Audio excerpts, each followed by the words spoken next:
Video చూస్తున్న అందరికీ starving bytes channel నుంచి హాయ్. ఈరోజు చాలా సింపుల్గా రెడ్ డ్రాగన్ ఫ్రూట్ జామ్ ఎలా చేయాలో చూద్దాం. ఇది చాలా సింపుల్. ఇక్కడ నేను 2 డ్రాగన్ ఫ్రూట్స్ తీసుకున్నాను. దాన్ని నేను మిక్సీ చేశాను కట్ చేసి. ఈ ప్రాసెస్ అంతా ఎందుకులే అని చెప్పి నేను అది చూపించలేదు, స్కిప్ చేద్దామని. మీరు కావాలితే చాప్ చేసుకోవచ్చు, కొన్ని చాప్ చేయొచ్చు, కొన్ని జ్యూసీగా చేసుకొని ఎలాగైనా చేసుకోవచ్చు. చేసుకున్న తర్వాత ఇది మనం ఒక 10-15 మినిట్స్ బాయిల్ చేయాలి విత్ మీడియం ఫ్లేమ్. ఈ డ్రాగన్ ఫ్రూట్ అన్నది బేసిక్‌గా మనకి బ్రెడ్ మీద కొంతమందికి చపాతీలు కూడా జామ్ తింటుంటారని చాలామంది చూశాను. ఆహ్, వాళ్ళకి గానీ, ఇంట్లోనే మనం హెల్తీగా చేయాలంటే గనక ఇది బెస్ట్ ప్రాసెస్. ఇది జస్ట్ 15 మినిట్స్ బాయిల్ చేసిన తర్వాత కొంచెం హెల్తీ కోసం నేను ఏం చేశానంటే షుగరేశాను. Sugar based on the taste. In the same time నేను హనీ కూడా వేస్తాను. ఎందుకంటే నాకు 100% షుగరేసి అది తినాలంటే నేను కొంచెం హెల్తీగా మెయింటైన్ చేయడం కోసం ట్రై చేస్తాను. అందుకే హనీ ఏశాను. మీరు దీనికి రీప్లేస్‌గా కంప్లీట్‌గా హనీ ఏసుకోవచ్చు. ఆర్ మీరు జాగరీ ఏసుకోవచ్చు, డేట్ సిరప్ ఏసుకోవచ్చు. ఏదైనా ఏసుకోవచ్చు. స్వీటనరే కాబట్టి పర్లేదు.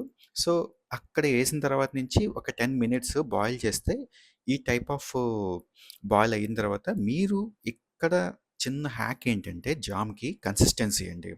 సో, ఆ జామ్ కన్సిస్టెన్సీ ఎలా ఉందో దాన్ని బట్టి మనకి జామ్ అనేదొస్తుంది.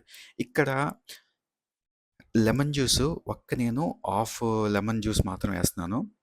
ఎందుకంటే లెమన్ జ్యూస్ ఇక్కడ మనకి ఏమవుద్దంటే విత్ టేస్టు ఇస్తుంది. ఎట్ ద సేమ్ టైమ్ మనకి ఇది ప్రిజర్వేటివ్ ఉండడానికి కూడా మనకి నేచురల్ ప్రిజర్వేటివ్ ఉండడానికి కూడా చాలా హెల్ప్ అవుతుంది. అందుకే లెమన్ ఏస్తారనమాట. చూసారా? ఈ టైప్ ఆఫ్ కన్సిస్టెన్సీ వచ్చేంత వరకు మీరు చూసుకోవాలి. జామ్ అయ్యిందో లేదో అనేది తెలుసుకోవడానికి చిన్న హ్యాక్ ఏంటంటే ఏదో ప్లేట్ గానీ, ఏదో ఒక బౌల్ గానీ కొంచెం జామ్ మీరు అలా ఏసిన తర్వాత అది మీకు చాలా స్లో మోషన్‌లో అది మీకు స్లిప్ అవుతూ ఉండాలి. చూసారా? ఈ టైప్‌లో గనక మీకొచ్చిందంటే మీ జామ్ అయిపోయినట్లే. ఇక్కడ నేను హార్డ్‌లీ టైమ్ స్పెండ్ చేసింది జామ్‌కి ప్రిపరేషన్‌కి జస్ట్ 30 మినిట్స్ అంతే. ఈ 30 మినిట్స్‌కి మనకి 2 మంత్స్ వరకు ఉంటుంది. డన్ అయిపోయింది. ఇక్కడ ప్రిజర్వేటివ్ కోసం మీరు తీసుకోవాల్సింది ప్లాస్టిక్‌లు గానీ, స్టీల్ మాత్రం ఏది యూజ్ చేయొద్దు. ఓన్లీ గ్లాస్ ఐటెమ్ మాత్రం యూజ్ చేయండి. ఇది హాట్ వాటర్‌లో పెట్టి మీరు అన్ని విధాలుగా దాన్ని ఒక వైట్ టిష్యూ గానీ, మంచి క్లాత్ గానీ లోపల వాటర్ ఏం లేకుండా క్లీన్ చేసి పెట్టుకోండి. ఇలా క్లీన్ చేసి పెట్టుకోవడం వల్ల కూడా ప్రిజర్వేటివ్ కొంచెం ఎక్కువ కాలం నిలవ ఉండడానికి ఇది హెల్ప్ అవుతుంది. అంతే. ఇది చాలా simple and ready to eat కింద మనం పెట్టుకుంటే ఫ్రిడ్జ్‌లో 2 మంత్స్ వరకు అలా ఉంటుంది. ఫ్రీజర్‌లో అక్కర్లేదు. జస్ట్ మామూలు ఫ్రిడ్జ్‌లో పెట్టుకోండి. డీప్ ఫ్రిడ్జ్‌లో అయితే పెట్టాల్సిన అవసరం లేదు. సో, జస్ట్ అంతే ఇలాగా స్టెప్స్ కింద ఎలా పడుతుందో చూసారా? చూడడానికి చాలా యమ్మీ అండ్ రిచ్ కలర్ ఉంది ఇందులో.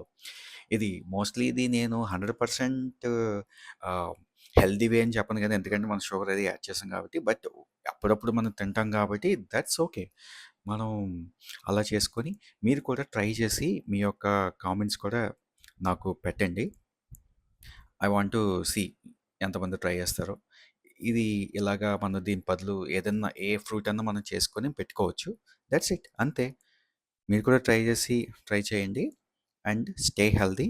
ఉంటానండి. బాయ్. See you.